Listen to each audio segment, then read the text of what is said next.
अस्सलाम वालेकुम। उम्मीद आप खुश हूंदव। अॼु आउं तव्हांजे अॻियां हाज़िर थियो आहियां हिकु नए टॉपिक सां जेको आहे HCF। HCF stands for highest common factor. अॼु असीं पढ़ंदासीं त HCF आहे छा ऐं HCF घणनि तरीक़नि सां असीं मालूम करे सघंदा आहियूं। सो अचो त बिना कंहिं टाइम ज़ाया करण जे पढ़ूं त HCF आहे छा। HCF stands for highest common factor, जंहिंजी सिंधी आहे वॾे में वॾो आम जुज़ो। डेफिनेशन पढ़ूं था त HCF आहे छा। डेफिनेशन आहे it is the greatest number, यानी ही कहिड़ो आहे वॾे में वॾो नंबर आहे कहिड़ो date exactly divides two or more given numbers without leaving any remainder। यानी ॿ या ॿिनि खां वधीक जेके बि असांखे नंबर हूंदा असीं छा कंदा आहियूं HCF मालूम करे पोइ उहे जॾहिं उन नंबर सां डिवाइड कंदासीं त उन्हनि जे बाक़ी जगह रिमाइंडर यानी पाछी आहे उहा न बचंदी। हिते मूं एग्जांपल लिखियो आहे 10 ऐं 20। हाणे असांखे 10 ऐं 20 जा फैक्टर मालूम करणा आहिनि कहिड़ा हाईएस्ट कॉमन फैक्टर। ॾिसो खुला आहे 10 ऐं 20।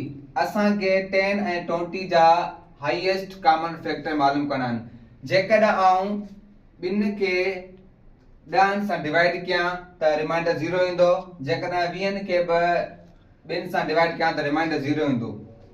या जेकॾहिं आउं 5 खे 10 सां डिवाइड कयां त रिमाइंडर 0 ईंदो। या आउं 20 खे डिवाइड कयां त रिमाइंडर 0 ईंदो। जेकॾहिं आउं 10 खे 10 सां डिवाइड कयां तॾहिं बि रिमाइंडर 0 ईंदो। जेकॾहिं 20 सां डिवाइड कयां त तॾहिं बि रिमाइंडर 0 ईंदो। यानी इहे हिन जा फैक्टर आहिनि। ॾिसो त HCF जो जेको एब्रिविएशन हुयो हाईएस्ट कॉमन फैक्टर, असां वटि ख़बर आहे त फैक्टर त आहिनि यानी जुज़ो कॉमन बि आहिनि। ॾिसो 2 ॿिनि जो फैक्टर आहे, इन ॿिन्हिनि जो 5 जो फैक्टर आहे, 10 फैक्टर आहे। लेकिन असांखे इहो फैक्टर मालूम करणो आहे जेको हाईएस्ट हुजे कॉमन हुजे। यानी ॾिसो 2 बि फैक्टर आहे, हिननि ॿिन्हिनि जा आहिनि, 5 बि फैक्टर आहिनि, लेकिन जेको 10 आहे इहो हाईएस्ट कॉमन असांखे फैक्टर मालूम करणो आहे हाईएस्ट। सो जेको 10 आहे हिन जो हाईएस्ट कॉमन फैक्टर आहे। जॾहिं असां 10 खे 10 सां डिवाइड कंदासीं त रिमाइंडर 0 बचंदी। जेकॾहिं असां 20 खे 10 सां डिवाइड कंदासीं त तॾहिं बि असां रिमाइंडर 0 बचंदी। छो त असां त चऊं था कॉमन फैक्टर्स यानी आम जुज़ा, पर कहिड़ो आम जुज़ो जेको वॾे में वॾो हुजे। ॾिसो हिते 10 वॾे में वॾो जुज़ो आहे, ॿ ॿिनि जा फैक्टर आहिनि, 5 बि आहिनि, पर जेको वॾे में वॾो जुज़ो आहे उहो 10 आहे। सो 10 ऐं 20 जा जेके HCF आहे उहा आहे 10।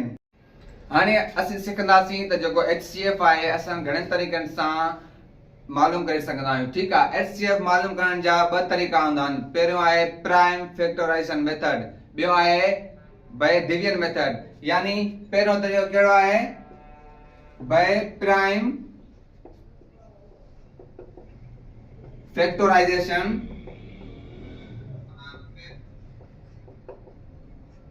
बाय प्राइम फैक्टराइजेशन मेथड ही पहिरियों तरीक़ो आहे जे HCF मालूम करण जो। ॿियो आहे बाय डिवीजन मेथड।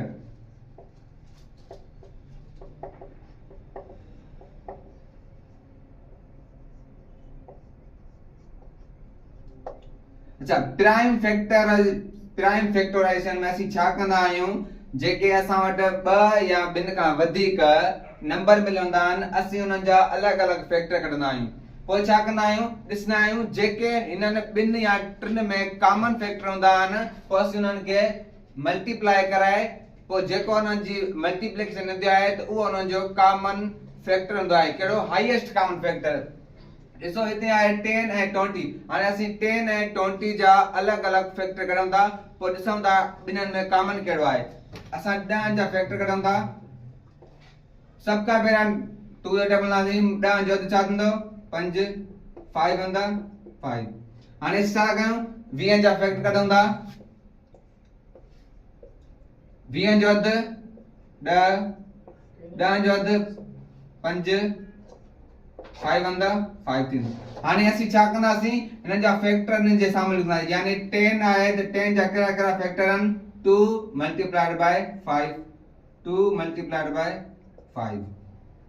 हाणे 20 जा फैक्टर लिखूं कहिड़ा कहिड़ा आहिनि 20 is equal to 2 multiplied by 2 multiplied by 5 हाणे ॾिसो 10 ऐं 20 में कॉमन कहिड़ा कहिड़ा आहिनि हिकिड़ो 2 कॉमन आहे ॿियो 5 ऐं 5 कॉमन आहे हाणे छा कंदा आहियूं जेके कॉमन निकिरंदा नंबर असीं उन ॿिन्हिनि खे मल्टीप्लाई जेकॾहिं 2 हूंदा त ॿिन्ही खे मल्टीप्लाई जेकॾहिं 3 हूंदा या 3 खां वधीक हूंदा पोइ असीं उन्हनि खे पंहिंजे पाण सां ज़र्ब कंदासीं हाणे 2 मल्टीप्लाइड बाय 5 छो त 2 बि कॉमन आहे इन में 5 बि कॉमन आहे जॾहिं असां हिनखे मल्टीप्लाई कंदा त असां वटि 10 अचे थो ॿियो आहे by division method by division method में असीं छा कंदा आहियूं जॾहिं असां वटि 2 नंबर या ॿिनि खां वधीक नंबर मिलंदा आहिनि पोइ असीं छा कंदा आहियूं ॾिसंदा आहियूं ॿिन्हिनि में या टिनि में नंढे में नंढो नंबर कहिड़ो आहे जेको नंढे में नंढो नंबर हूंदो आहे असीं छा कंदा आहियूं वॾे नंबर सां डिवाइड कराईंदा आहियूं यानी हिते ॾिसो 10 ऐं 20 आहे ॾिसो 10 जेको आहे नंढो नंबर आहे 20 जेको आहे वॾो नंबर आहे असीं छा कंदासीं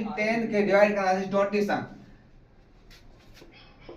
20 डिवाइडेड बाय 10 जॾहिं असां ॾहनि खे 20 सां डिवाइड था कयूं त 2 10 दा 20 यानी रिमाइंडर छा आहे 0 सो हिते आहे 10 खे जॾहिं 20 सां डिवाइड कयो आहे त असां वटि आंसर छा आहे 2 हे 2 HCF न आहे जेको नंबर डिवाइड कंदो यानी डिवाइडर उहो असांजो HCF हूंदो जेकॾहिं 3 नंबर मिलियल हूंदा त पोइ असां छा कंदासीं हे 10 बोन नंबर सां डिवाइड करे जेकॾहिं एक्सेक्ट डिवाइड कंदो रिमाइंडर 0 हूंदो त पोइ उहो बि हूंदो HCF यानी हाईएस्ट कॉमन फैक्टर हिते कहिड़ो हाईएस्ट कॉमन फैक्टर आहे 10 छो त 10 सां जॾहिं असां 20 खे डिवाइड कयो आहे त रिमाइंडर 0 आयो आहे जॾहिं रिमाइंडर 0 ईंदो त जेको डिवाइड कंदड़ नंबर हूंदो उहो असांजो HCF हूंदो सो इहो सॼो कॉन्सेप्ट ऑफ HCF त हाईएस्ट कॉमन फैक्टर आहे छा उन खां बाद में ऐं कुझु जेके नंबर्स आहिनि उहे खणंदसि ऐं उन खां बाद में कीअं बाय फैक्टराइजेशन मेथड सां या बाय डिवीजन मेथड सां कीअं सॉल्व कबा आहिनि